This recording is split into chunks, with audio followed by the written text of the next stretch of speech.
Welcome to the Patina Solutions webinar, Why Smart Consultants Don't Look Smart in Social Media. I will be your moderator, Sam. We'll start in a few minutes.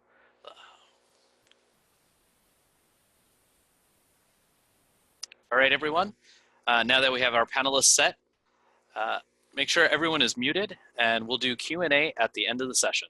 Please type in your questions, and after the presentation, we'll go through each and every question. We'll try to get through as many as possible, and make sure that we have a lot to cover. Make sure that you have distractions put away like email or cell phone. There's plenty of content to go over. We don't want you to miss any slides.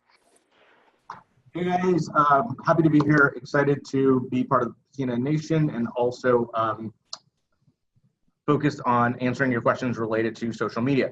So just a little bit about my background. I write for Forbes and CIO. My column is mostly featured on social media and digital marketing. A lot of that comes from, stems from the work that I did at Google, which was understanding how professionals and executives leverage social media to grow their online presence, to grow their brand, to grow their influence, and ultimately to grow their careers. And after that, I started Roosterly, which is a company that manages your online persona, empowers it with quality content so you can grow your brand. So we're going to be covering a lot today. One of the first things that I wanted to mention is don't use these powers for evil. So social media can be quite addictive once you get into it. You can go from spending a couple hours a week or a month to spending 15, 20 hours a week. You can start stalking people. You can start, we see a lot of people who fall into this trap. So we're going to learn a lot about how to use it productively, and everything in moderation here is sort of what I want to convey in terms of a message. So a slide that our lawyer wanted us to include. So I share a story in here about how I won a $260,000 engagement via posting something on LinkedIn. So just a disclaimer, that's not something that you may necessarily do through posting a few posts on LinkedIn. The key here is initially our goal is for you to earn some credibility, some visibility as a result of being more engaged and active on social media, okay? I was really just, when I first started, was just looking for the right types of clients, right? Trying to be more efficient in my use of reaching out to people and connecting with the right types of people. And I figured if I connected with about 25 people, it could lead to 1 or 2 engagements for me per week, or per month, rather. And ultimately, it led to about 2 to 5 leads per week. So it's been very productive for us. It's the only tool that we use for prospecting outside of email. And so I'm going to show some of these things that you could do on your own. So our goal really today, and what you're going to learn, is if you're an independent consultant and you're not utilizing social media or LinkedIn, what are some easy ways to be able to do that? And also how to approach social media, how to approach building your online presence in a quality way, okay? I discovered a lot of these things that I'm sharing with you the hard way. Back in around 2012, my colleague who was getting his PhD at Harvard at the time, we were interested in researching how executives and professionals were approaching social media, what their thoughts were. So we interviewed and researched about 1,000 people over a span of about a year. And we found that we could classify them into 3 groups. The first group, they essentially had a lack of understanding. They didn't know how to post content, what content to post. They were very risk averse. They thought they could get sued, their company could get sued. So as a result, they just steered clear of social media and posting content on social media and engaging with their friends or colleagues or people that they knew on social media. The second group is probably the group that you folks probably could relate to the most, and that was folks who simply didn't have time. They're high-level executives, they're very busy like you, and simply they didn't have the ability to be consistent. And then as their responsibilities at work increased, they simply didn't have the time to be as disciplined as they needed to be to grow a solid social media presence.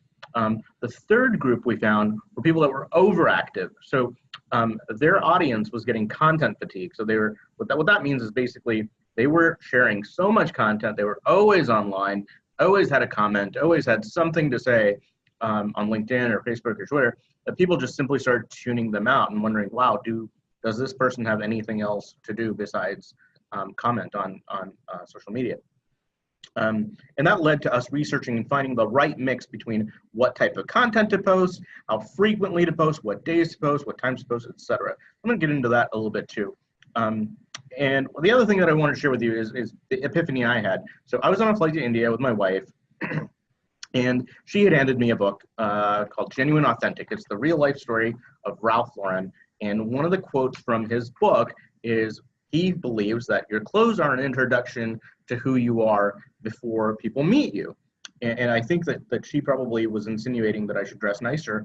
But more importantly, the epiphany that I had was, look, your online presence and the persona that you build online is also an introduction to who you are before people meet you. You know, where you went to school, what your job title is, where you've worked, how you help people, what your focus is, all those, what you do in your spare time. All these things contribute to people making a judgment, bad or good, about how they perceive you and how they judge you. So it's important that all those components of how you're perceived online are what you want them to be, okay? And we're going to get into how to do that.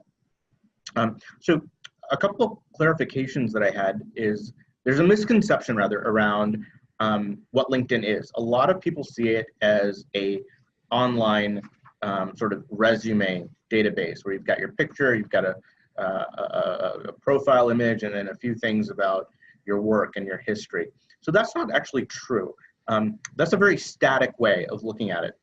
The truth is that whether it's LinkedIn or whether it's Facebook or whether it's Twitter or Snapchat, Instagram, all these tools and resources that we didn't have 15, 20 years ago, these are all ways to initiate a conversation. These are all dynamic tools, and if you utilize them with the power that they have correctly, you can really leverage and influence and grow your brand and who you are, and get people reaching out to you, and ultimately position yourself as an expert or as an authority around what you do. Okay, and that's something that is sort of key takeaway from this webinar is, if nothing else, look at your social media profiles and platforms as a way to engage with people, as a way to position yourself as an authority. Okay. So one of my first consulting engagements, when I had left Google, my focus was starting an agency and building a consulting practice around building responsive websites and marketing programs. And I did not have a sales background. I was primarily a product guy, and everyone I talked to said, Irfan, you just got to get out there. And I was like, get out there and do what? And that was really interesting for me because I didn't understand the effort required to generate sales, okay? And it was sort of a hard reality where your savings starts being depleted and you're like, wow, okay, I got to really get out there and do something. And so ultimately what I began doing was I started going to networking events, but really that wasn't where I felt comfortable. So instead, and it was also a giant time suck. So what I started doing was posting content on LinkedIn, pinging the folks that I knew on LinkedIn and saying, hey, check out my latest article. And it was usually an article about something that I knew about and the questions that I would get from past clients. And I found that people saw that content and saw those articles as insightful. And they thought, wow, okay, Irfan knows something about digital marketing, and he's posting this really resourceful articles. So when they did have a question, or when they did need a website, or they did have online marketing sort of problems, they'd come to me and say, hey, I saw this article that you posted. We're looking at a new website. Love to pick your brain on a few things. So by doing that, I began engaging with people, taking quality meetings with the right types of clients, and then ultimately was able to win in a very short amount of time a very meaningful contract, or very lucrative contract that allowed me to really jumpstart my business. Okay, otherwise via cold calling or some of these other tools, it's not something that I was comfortable with, and I don't think I would have done nearly as well. Okay, so it really came down to quality content and positioning myself as a resource. Okay, so there's a lot of questions that I get from folks around what social media platforms they should be on. Okay, and so I'm just going to run through all of them very quickly here.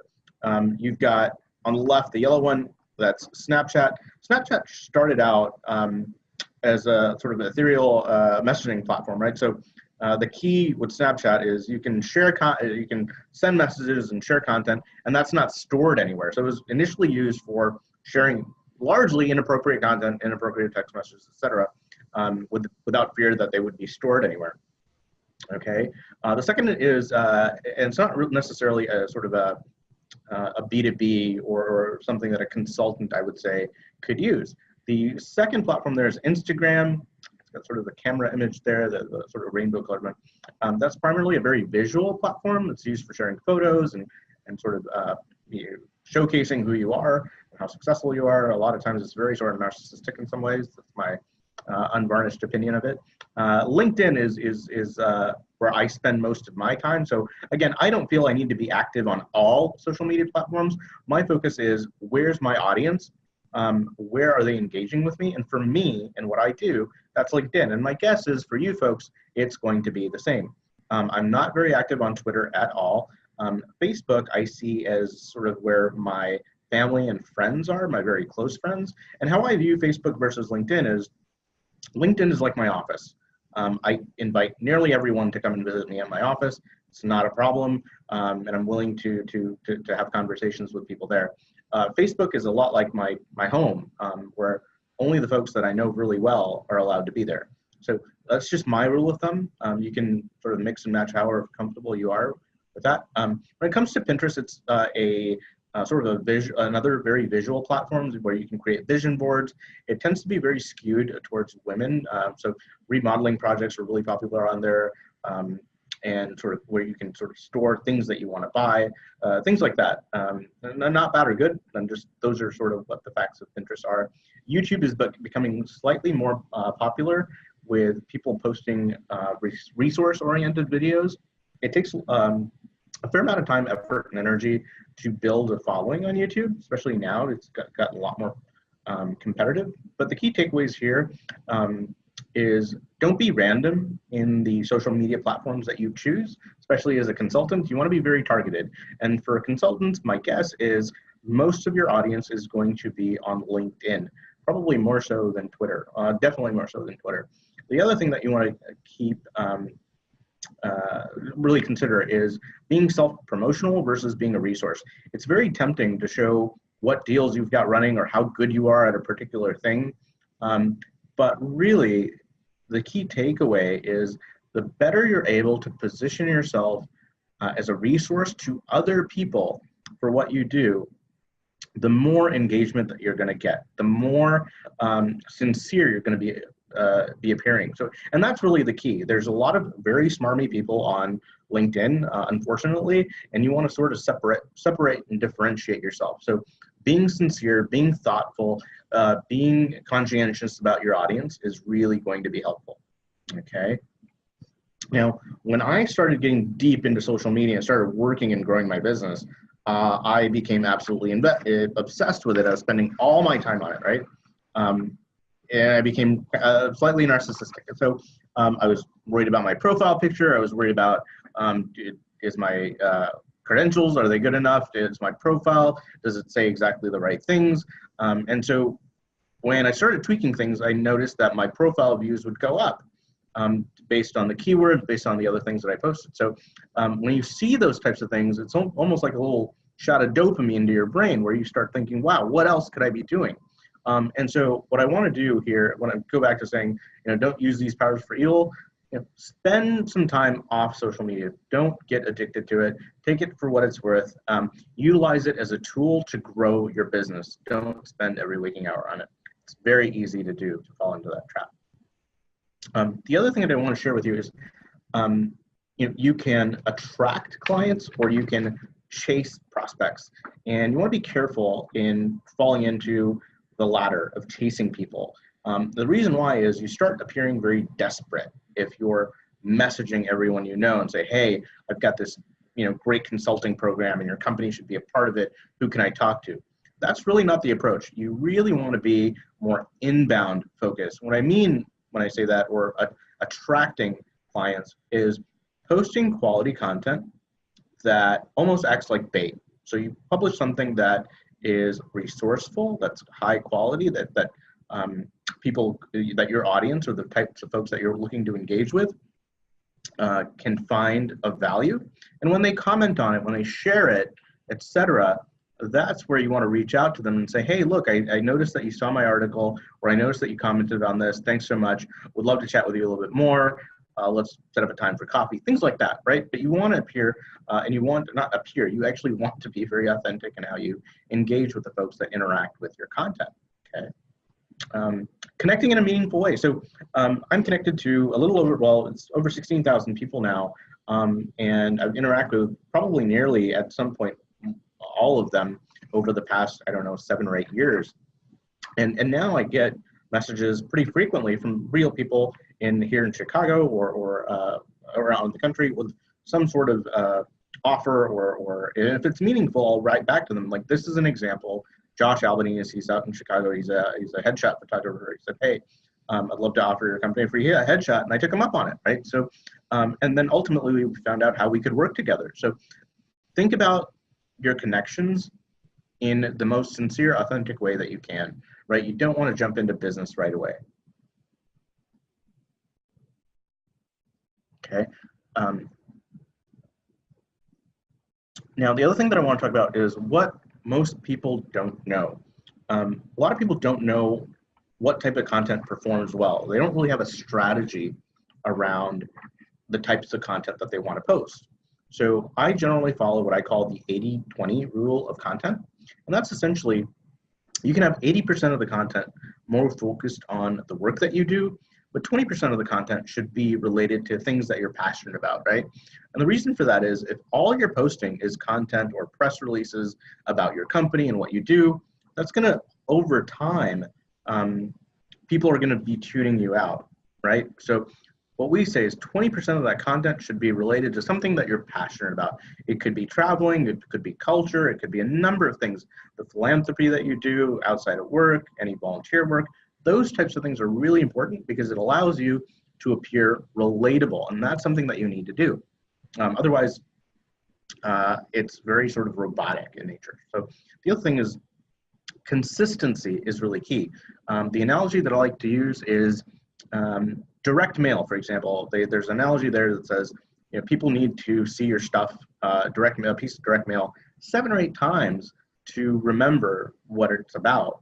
And so it's the same thing. So when you start actively posting content on LinkedIn, you're not necessarily going to see a spike in your visibility or people interacting with you right away. You've got to do that over time, and you've got to be consistent, just like going to the gym. To see results, you've got to go to the gym consistently. Same thing here, no different.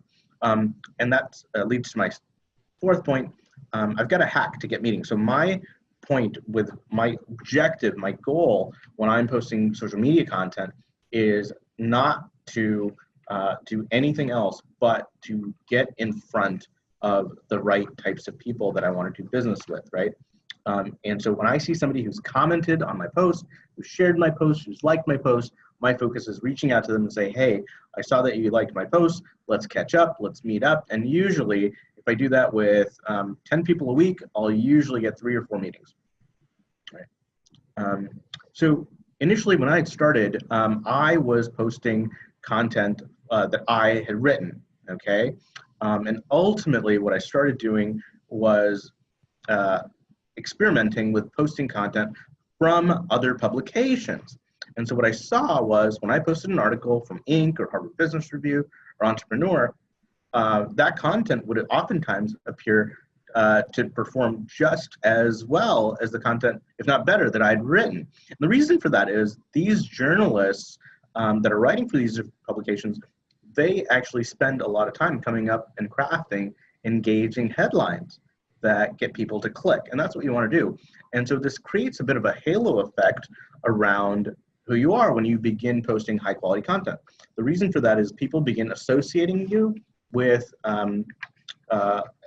reading things like Wall Street Journal, Harvard Business Review, these type of high quality publications. So ultimately, what that does for you is people start seeing you as an authority for what you do. And that's really what you want to achieve. And so I learned this the hard way. There's ultimately, even if you're posting other people's content, you've got to research your connections and prospects and seeing what type of content they're engaging with, what they like, right? And once you do that, so you're already spending 6-7 hours per week engaging, just figuring out what content to post, and additionally, above and beyond that, engaging with your connections can also, on a weekly basis, take up about 3 or 4 hours of your time. So doing all this, repeating that process, being consistent, you can do all that yourself, or you can hire someone. And when I tried to do this for myself, I found people wanting to charge me anywhere from $750 on the low end to about $3,200 on the high end, which I certainly couldn't afford. Or at the same time, I couldn't afford spending 10 hours per week doing it myself. So this was a bit of a conundrum, but the key here is spending $3,200 a month, or even $750 a month as an army of one, as a consultant, is beyond what a lot of people can afford. Now, the downside is marketing companies take advantage of the confusion around social media to pitch you things that you don't need. So just be weary of the marketplace, and think twice before you spend money on doing something where you don't really know what the outcome is going to be. So we'll sort of review what bad content is. Bad content is, it doesn't position you as a resource. It's all about you or your company and how great you are. And it doesn't take into account your audience. And that's really a huge turnoff, that you're not going to endear anyone to your cause. You're going to actually turn people off. So that's not what you want. Good content is content that inspires people. So business quotes, anything that allows you to position yourself as somebody who's more human and more relatable. Okay, so be cognizant of how people are perceiving you based on your content. Here's an example of a piece of content that we posted for a consultant. She is in Wisconsin, and the post, if you see in the left corner of your screen, says, the most effective leaders show up with these 4 things every day. It got 3 likes. One of the likes was from someone whose name was Laura Schultes, a community engagement coordinator with LMS. So ultimately what happened was Beth Healy reached out to her, said, hey, I saw that you like my content, and they were able to create start a discussion, which ultimately led to something good. So these types of, this is the very basic sort of fundamental takeaway when it comes to social media. You're posting content ultimately that positions you as a thought leader in your field. And when someone engages with you, likes it, comments, shares on it, use that as a catalyst to engage them with conversation. Another example of that is Andrea Quartz, who is a content strategist, was viewing my profile. So I looked, every week you can log into LinkedIn, or you can log into LinkedIn anytime and see who's been viewing your profile. And soon after, I get an email from her saying, hey, I'd love to find out more about what Roosterly does. So there's a really, or you know, if she hadn't, I would have emailed her first, but this is somebody who's really proactive. So always think about, always take a look at who's been viewing your profile. And if it's somebody that you can potentially win as a customer, if it's the right type of prospect for you, definitely reach out to them. I get a lot of questions related to who this strategy works for, or why people should be active on social media. So this works for anyone whose job it is, or who benefits from nurturing and growing relationships that lead to revenue. So that could be sales, consulting, IT, finance, real estate, HR, anywhere where growing and nurturing relationships is important for your job. Being active on social media, or being active and engaging with the right types of prospects on social media, is something that this strategy would apply to. So another key takeaway here is being consistent. Research the right content. Don't just post any old thing. Understand your audience. If nothing else, you should always be thinking about what your audience needs. What are they hungry for? What questions do they have unanswered, right? And if you provide a service, you should be proactively answering their questions. And you should be posting that content at times where folks are most engaged on LinkedIn. So you really need to know the days and times that your audience is most engaged. You should do this consistently throughout the week, throughout the month. So if you're lacking engagement, the key takeaways are, you've got to be consistent. Don't expect what you're going to post one piece of content every month and all of a sudden everyone's going to come out of the woodwork and want to talk to you. It's got to be quality content. It's got to be highly engaging content, right, that people care about. Additionally, you've got to position yourself as somebody who's very authentic, okay? Because people can generally see if you're being fake. So you want to be honest with who you are. You want to be honest, and honest with your audience, and that way, people will trust you. It'll grow your credibility and your visibility. And ultimately, the action that you want to take as you start getting more interactions is you want to take that relationship offline. Set up a coffee date, set up a meeting, set up a lunch. Ultimately, the more effective that you're able to do that, the more effectively you're able to do that, the more profitable your online presence is gonna lead you to be. So let's talk about what you get as a result of being more active and engaged on social media.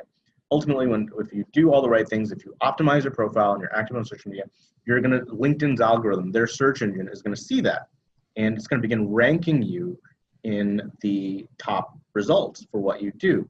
So this is an example of a Roosterly client. His name is John Blythe. He's the former executive vice president of McDonald's Asia Pacific Rim, and he's now a consultant. And over a span of about 6 months of working with him, we were able to get his profile among the top 4% of his connections. Okay, that is where I think I'd like to pause and turn it back over to Sam. Thank you very much, Irfan. That was very intriguing insight on how to manage your social media. We have a number of questions that people have raised. We'll go through as many as possible during the webinar. And for the first few questions are about LinkedIn. Do we need to subscribe to a LinkedIn Premium in order to do things that you recommend? Sure. So I think the best way to answer that is LinkedIn offers a free trial for Premium. Okay, so you can certainly take advantage of that if you want to, and play around with it and see if the premium features that they offer are things that are productive for you. But for me personally, I don't use LinkedIn Premium because I feel like I can get all of the things that I need with just LinkedIn's basic functionality. Next question, must I have a professional photo taken for my LinkedIn profile? Do I need a photo at all? So look, there's 450 million plus people on LinkedIn. I think a great way to differentiate yourself and to show your network and your colleagues and prospects that you're serious is to have a professional photo uploaded. You don't want a photo of you at the bar, drinking a tequila. It's just not a good look. Next question. For Irfan's recommendation, do you suggest LinkedIn Premium or Sales Navigator for capabilities for consultants? Sure. So the great thing about all these tools is they all offer you a free trial where you can test them out. So the best thing to do is test them out and see if they're useful for you, and if they're not, make sure to cancel. Me personally, I don't utilize Sales Navigator. I'm much more on email. I've got a way where I can look up emails and just send personalized notes. And I put all those contacts in my CRM. Great. A few questions are about contents, the content that people post on their social media. How do you strike a balance between being consistent with content and not hitting the content fatigue as you address your audience? Sure. So when it comes to content, we've done a lot of research around the right frequency of content to post. And we think it's about between 8 to 12 posts per month is the right volume. So posting that content at the right times on the right days is more than enough. Anything beyond that, and for consultants or professionals, and you look like you have a lot of free time, so let's not do that. All right, sharing content from others always concerns me in that everyone else may be sharing it or have already shared it. Yeah. So I think I understand your question. Do you feel like you should only be sharing original content, or if you should be, is there a risk when you share content that has been shared prior to? It's kind of a confusing question, but the answer to that is basically, look, your connections, even if they see something more than once, and it comes from you, that's not necessarily a bad thing. A lot of people are very busy. You only have a few seconds to capture people's attention. And so if they see something from you and they saw it from somebody else, it's not necessarily a bad thing, as long as you're not hyper sharing the same content over and over again.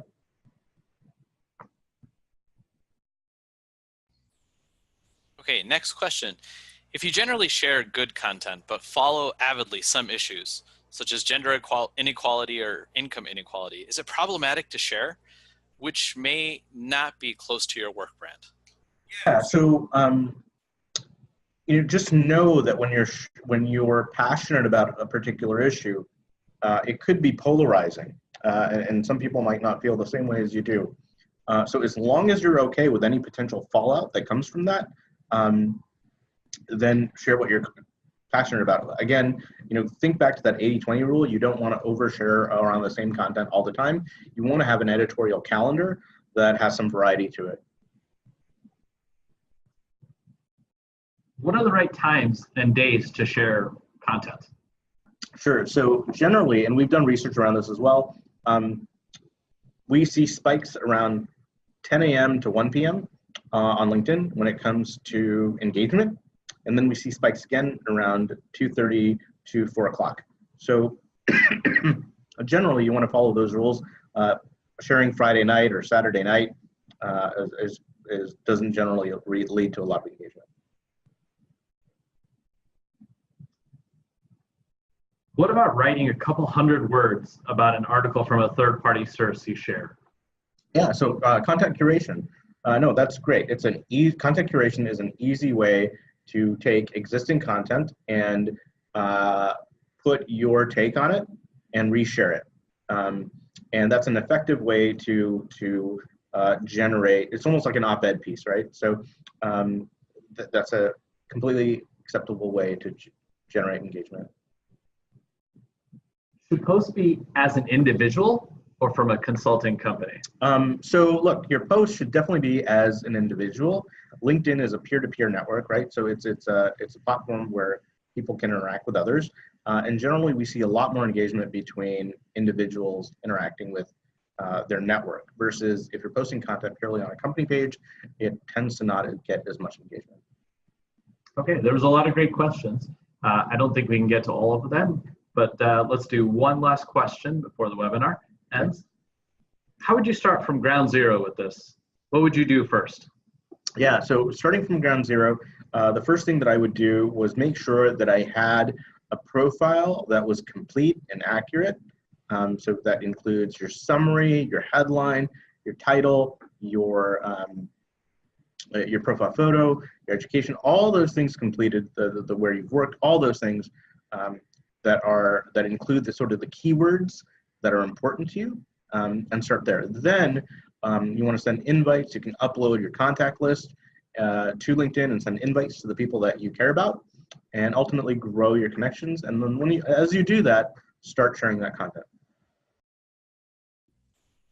All right, great, Irfan. Thank you very much for the questions and question and answers and for your insights on social media.